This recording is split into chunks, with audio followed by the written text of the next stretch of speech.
먼저 얘기하시는 요.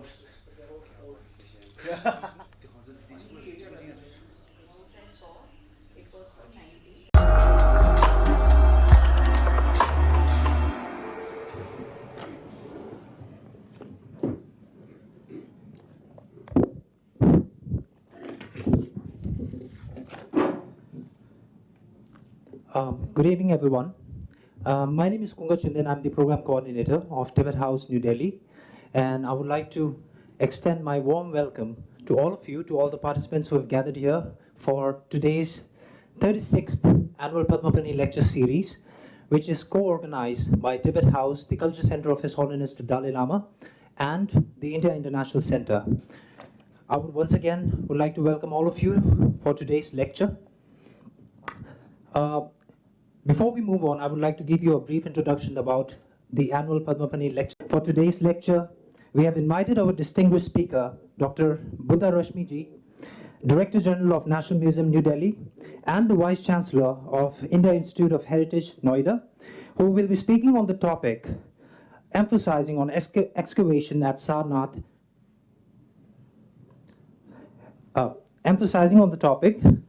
excavation at Sarnath from the year 2013 to 14 with new evidences. It is my pleasure to present today's lecture highlighting the new archaeological evidence from the 2013 to 14 excavations at Sarnath. Today's lecture will take us through these remarkable findings and the implications for our understanding of Sarnath's early history and Buddhist heritage. Now, without further ado, ladies and gentlemen, I request all of you to kindly join me in warmly welcoming Dr. Buddha Rashmi Maniji, our esteemed guest speaker, Professor Amarjiva Lochanji, our chairperson for today's lecture, and the Dean of Foreign Students, Director of the Center for Global Studies, and the Joint Dean for International Relations at the University of Delhi. And none other than Venerable Geshe Dorje Damdula, the Director of Tibet House, the Culture Center of His Holiness the Dalai Lama. Ladies and gentlemen, I would like to request all of you to kindly welcome all of them once again with a huge round of applause. Thank you. Now, may I request our guest speaker, Dr. Buddha Rashmi Maniji, our chairperson, Professor Amarjiva Lochanji, and our director, Venerable Geshe Dorje Damdula, to kindly come forward on stage.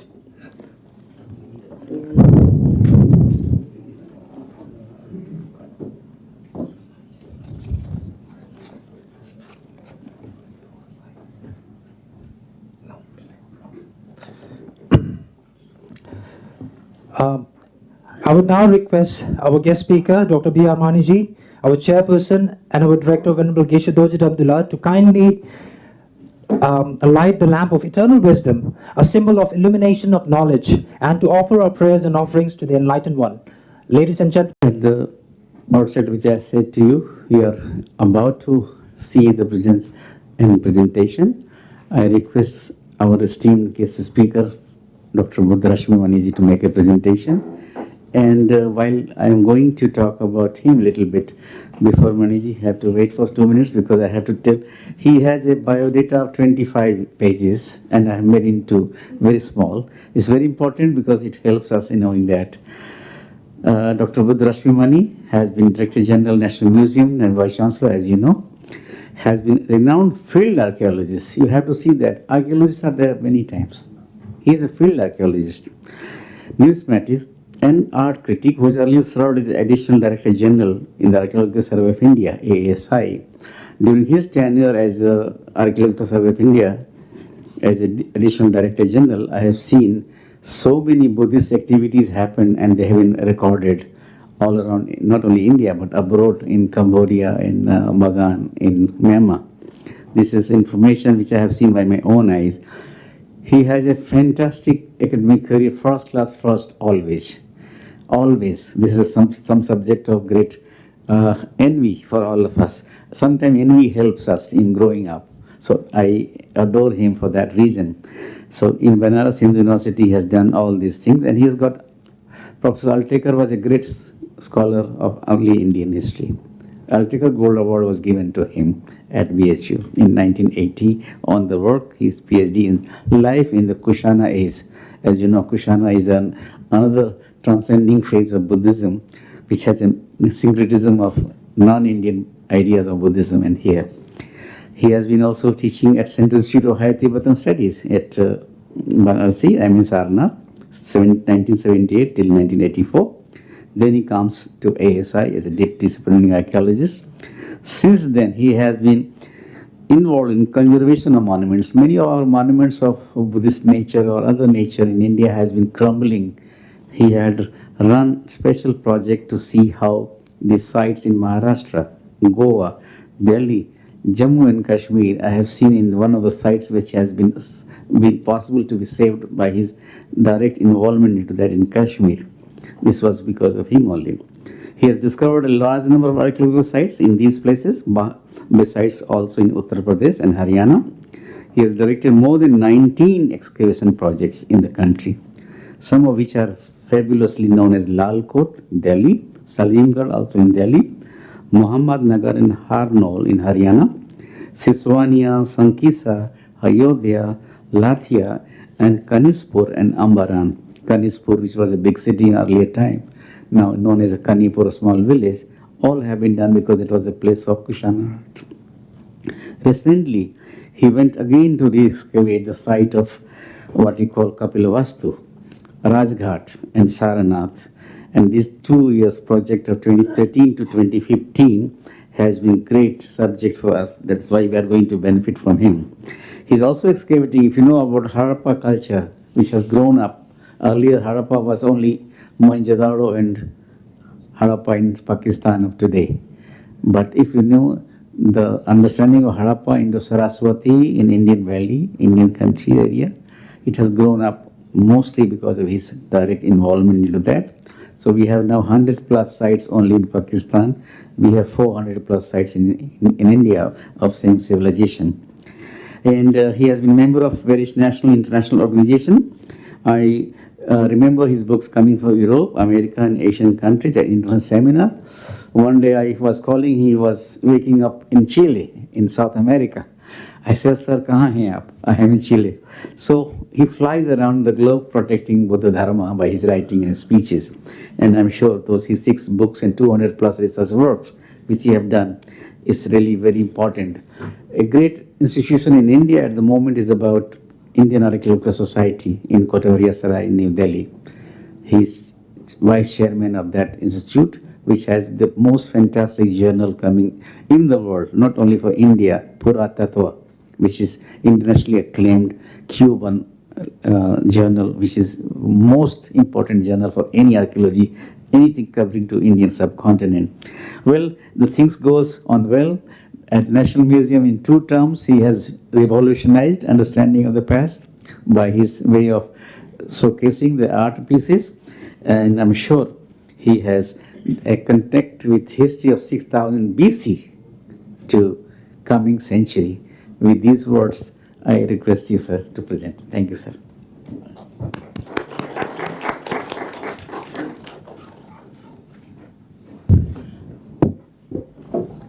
Thank you, Professor Lochin. I begin with salutations to His Holiness the Dalai Lama, the 14th Dalai Lama, with whose blessings I have been able to reach to the stage where I am respected Geshid Amdullah, Professor Amarjeev Lochin, distinguished guests available in this hall. I am very much beholden to the Tibet House and also to the India International Center for asking me for this lecture I am reminded when Namdullah asked me to speak on my excavations at Sarnath because he knew that we got some new evidences in the excavations. So I am grateful to you, sir, for asking me to be here today and interacting with all of you.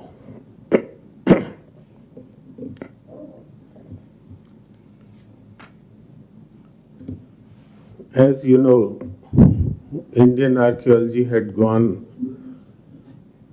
undergone many changes, and Sarnath is probably the only example of that which had witnessed the style of excavations, the developmental techniques of excavations right from 1815 onwards. In 1815, it was the era of pre-Cunningham period, we can say, because Alexander Cunningham came to the scene only in 1861 as the Director General of the Archaeological Survey of India. But before that, in 1815, Colonel Colin Mackenzie, he initiated some work at Sarnath. So that was the pre-Cunningham era. Then comes the actual excavation work, which continued in the time when Cunningham comes to the scene. Before becoming the Director General or Surveyor General of the Archaeological Survey of India, he did some excavations in 1834-35 also, and then later on from 1861 onwards. That was the initial stage of excavations, which was not focused on the scientific techniques, but he could expose certain important structures at Sarnath. Third comes the era of Sir John Marshall, when the scientific techniques were being introduced in archaeological excavations. And Sir John Marshall, along with his colleagues, worked there for many years. In Indian archaeology, the fourth era starts when Mortimer Wheeler comes to the scene. But that was in the 40s, 1940s. But after the Second World War, there was no excavation at Sarnath. Mortimer Wheeler had introduced the most scientific way of excavations, also understanding the chronological sequence of the site, the dating, etc., which was not done earlier. But unfortunately, nobody touched that, and it was only in 2013-14 that on certain objectives we undertook excavations at Sarnath. So with this background, I again take you back to the site of Sarnath, which is there in Varanasi, north of the city in Uttar Pradesh. Lord Buddha preached his first sermon at Sarnath, which was known as Rishipatan or Mrigdai in ancient days. The event is famous as Dharma Chakra Pravartan. First Buddhist Sangh was founded at Sarnath after Lord Buddha's first sermon to his 5 companions when he resided there in the Mulgandakuti and dispatched the first 60 monks in different directions to preach for the welfare of the humanity. And this is mentioned in the Dharma Chakra Pravartan Sutra. In Pali, the verse goes on, Charat Bhikkhave Charikam, Bahujan Hitay, Bahujan Sukhay, Lokanukampay, Atthaya Hitay, Dev Manusanam. He speaks not only of the Devas but also of the human beings. The earliest mention of Sarnath is by Jonathan Duncan in Asiatic Researches, volume 5th, 1794. In his account of the discovery of 2 urns by Babu Jagat Singh, the Diwan of Kashi Naresh, as he has described him, who destroyed the Dharmrajic Stoop for obtaining stone and brick for construction of a marketplace on his name, that is Jagatganj in Varanasi. Now, very recently, this has been challenged and suggested that Jagat Singh was not a culprit, not a villain, but the British authorities mishandled the green casket which was found there, which is missing even today. In this hole which you can see, that is on the top of the Dharmrajic Stoop at Sarnath. This is a picture taken somewhere around 1900 or so, and Alexander Cunningham came to know that a casket was found there because he had read certain earlier works where it was related that the circular box, stone box, was there in which there was a green marble box, cylindrical green marble box, which contained relics, bone relics with some gold and ornaments, gold leaves, and some semi-precious and precious stones. But when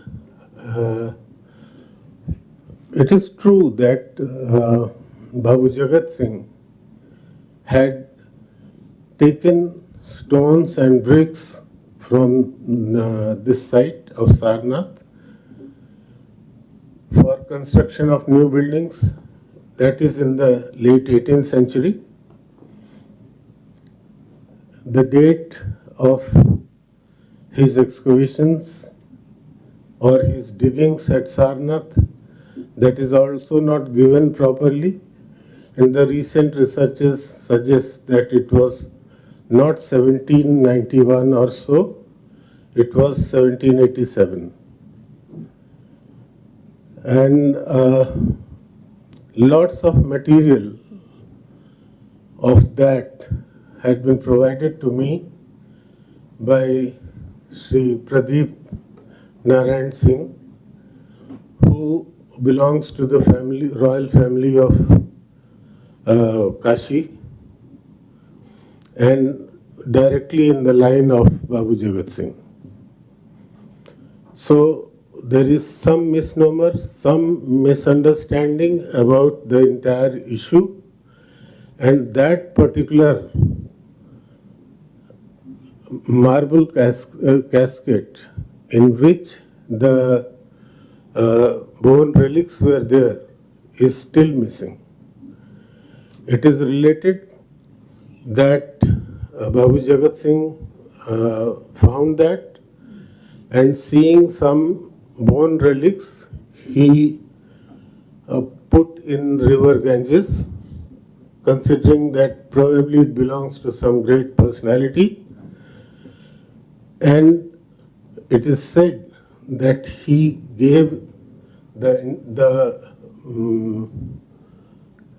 green marble casket to Bada Sahib. Bada Sahib was Jonathan Duncan, who was Commissioner of Varanasi or Commissioner of Banaras. And it is believed that Duncan had given it to the Asiatic Society, but the search which was made about 2 years back, and which the quest which is still continuing, had proved that there is no trace of that marble casket. So most probably Duncan might have taken it to England itself. Now the second one is Colonel Colin Mackenzie. He did some excavations in 1815. So now you can understand from 1815 to 2014, 200 years of history of archaeological excavations at this particular site.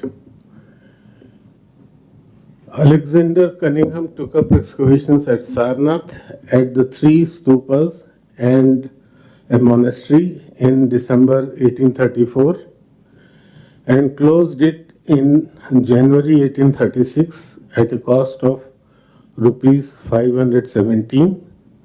The cost was shared by James Prinsep. You all know James Prinsep was the person who had deciphered Brahmi and Kharoshthi script, Captain Thorsby and Major Grant with him. Cunningham in his report mentions the excavations undertaken in 1851-52 by Major Kitto, which was completed by E. Thomas and Fitz Edward Hall after Kitto's departure.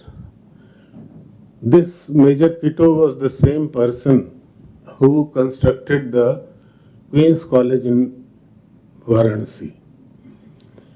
And it is said that there was a mistake committed by him in making the plinth of the building. The building looks like it is a building from Cambridge, but he did not raise the plinth, and the building was very gigantic, very beautiful, but during the rainy season, water entered inside the building. So he was so much disturbed that after returning back to London, he committed suicide. But he had excavated monastery number 8 at Sarnath, which is a hospital monastery. Then John Marshall, along with his colleagues, Hargreaves and D.R. Sahni, Dayaram Sahni, continued excavations in the first half of the 20th century in Sarnath.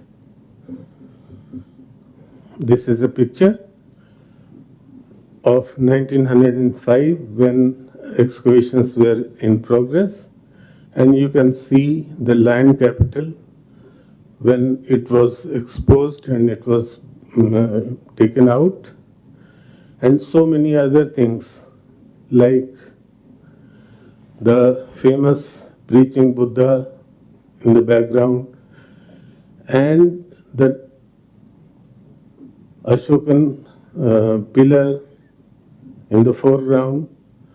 They were all found in 1905 by F.O. Ortel, who was an officer appointed for this work by John Marshall.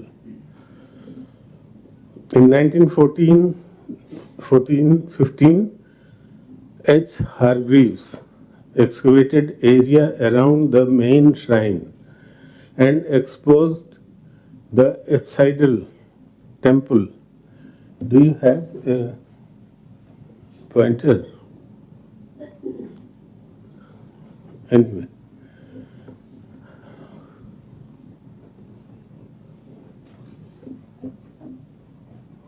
Pointer. Okay, it's fine. He exposed the apsidal temple, which if you go there today, you can find the semicircular structure. And it has been proved now that it belongs to the Mauryan age, and it was to the west of main shrine below a large stupa exposed earlier by Marshall. There was a structure which was exposed by John Marshall, but that was in 1908. But in 1914-15, Hargreaves thought that this is perhaps some very important place, and he further excavated and found the remains of this semicircular stupa, which is in Buddhist terms of architecture, Chaitya. And it is one of the earliest Chaityas, because our excavations have suggested that probably this Chaitya was created before the establishment of the pillar, inscribed pillar by Ashok.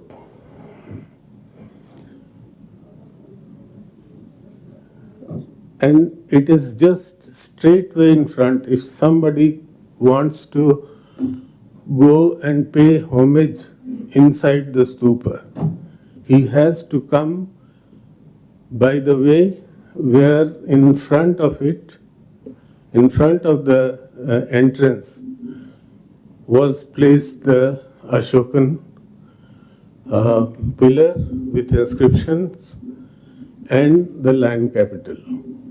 So we have a picture of 1914-15 and what it looks today.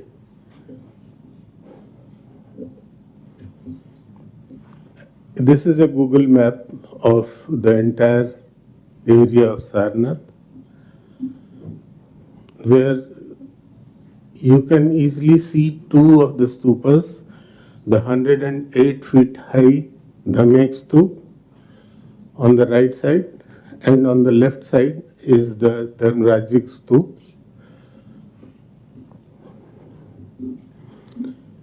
Swansang mentions in his writing, Siyuki, that 30 Sangharamas existed in Varanasi with 3,000 priests. 1,500 priests studied the little vehicle according to the Samitiya school in Sarnath. And then he goes on describing some of the buildings which existed in the 7th century when he came to Sarnath.